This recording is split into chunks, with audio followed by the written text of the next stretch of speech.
Շիրակի մարզի սիրելի ներկայացուցիչներ, ինձ համար մշտապես Գյումրի գալը կամ Շիրակի մարզ գալը մի մեծ հաճույք է,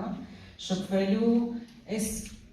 հավես կոլորիտով, հումորով մարդկանց հետ, այնպես որ մեծ հաճույքով եք միշտ գալիս այս հետ հանդիպման։ Ես տեսնում եմ մարդկանց նաև, ում հետ շատ երկար ճանապարհ ենք անցել, դժվար փորձությունների միջով ենք անցել, եւ ես մեծ հպարտությամբ պետք է ասեմ, որ ձեզանից որևէ մեկը հետքայլ չի կատարել այս տարիների իր անցած ճանապարհի համար եւ նաեւ դրա համար եմ ուզում շնորհակալություն հայտնել։ Իմ գործընկերները հիմնական, այսպես ուղենիշներով ասեցին, ես քանի որ դահլիճում տեսա երիտասարդների, ուզում եմ մեր ծրագրային մի դրույթներից մեկի մասին խոսել, այն է անվճար բարձրագույն կրթությունը։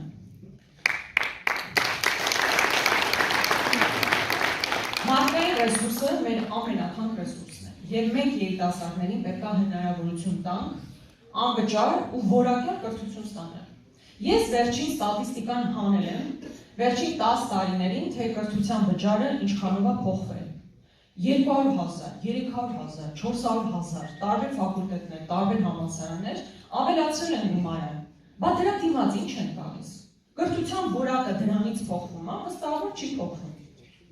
Եվ այդ 8 միլիարդով, որ ավելացրել են մեր պետական պարտքը, ինչ արժեք են ստեղծել։ Ես վստահ եմ, ու այդ հաշվարկներն ունենք, որ մենք երիտասարդներին կարողանալու ենք վստահաբար առաջարկել անվճար կրթություն եւ որը լինելու է նաեւ որակյալ կրթություն։ Այն միլիոնները, որ հիմա ծախսում են այսպես կոչված օրինակ ակադեմիական քաղաքի վրա, որը բացարձակ անիմաստ է, իհարկե չխորանամ այդ թեմայի մեջ, բայց բացարձակ անիմաստ է։ Դրա փոխարեն այո երիտասարդները գնալու են եւ անվճար կրթություն են ստանալու։ Քանի որ կրթությունից խոսեցին, նաև ուսուցիչների մասին փոքր անդրադարձ կատարեմ, նաև որպես նախկին ուսուցիչ, ինձ համար անչափ կարևոր է այն սոցիալական երաշխիքները, որ տրվում են ուսուցիչներին։ Ուսուցիչը մեր կրթության ֆունդամենտն է, այս առանցքն է։ Եվ հիմա ինչ ենք տեսնում։ Մեծ խոսում են, չէ, ուսուցիչը 700,000 դրամ է ստանում, 10 հոգի մարդ 700,000 դրամ ստանա ամբողջ հանրապետությունում, թե չստանա։ Բայց հասարակ ուսուցիչը 80,000, 100,000, 150,000 սոցիալական բեռի տակ կքարի։ Բայց ինչ են անում, այդ ժամանակահատվածում դատախազինը, քննիչինը, դատավորներինը բերում օրենքով միանգամից բարձրացնում են աշխատավարձերը, որովհետև քննիչի պետք է հրաման տան իրենց ճաշակով գործեր կարեն, դատախազը հետո դա պետք է գնա դատարանի պաշտպանի, հետո նույն դատավորն պետք է դակի իրենց կայացրած որոշումները։ Դրա համար դատավորին, դատախազին, քննիչին օրենքով բարձրացնում են, իսկ այ ուսուցչի համար մի հատ խայտարակ ատեստացիոն համակարգ են ստեղծել, ասում են գնացեք դրանով անցեք։ Մենք վերանայելու ենք այդ համակարգը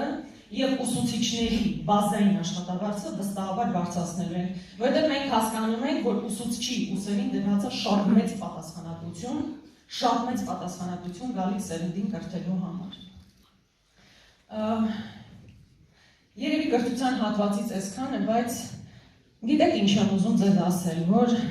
առաջիկա ընտրություններին հեշտ չի լինելու, միգուցե վատ բան եմ ասում, բայց իսկապես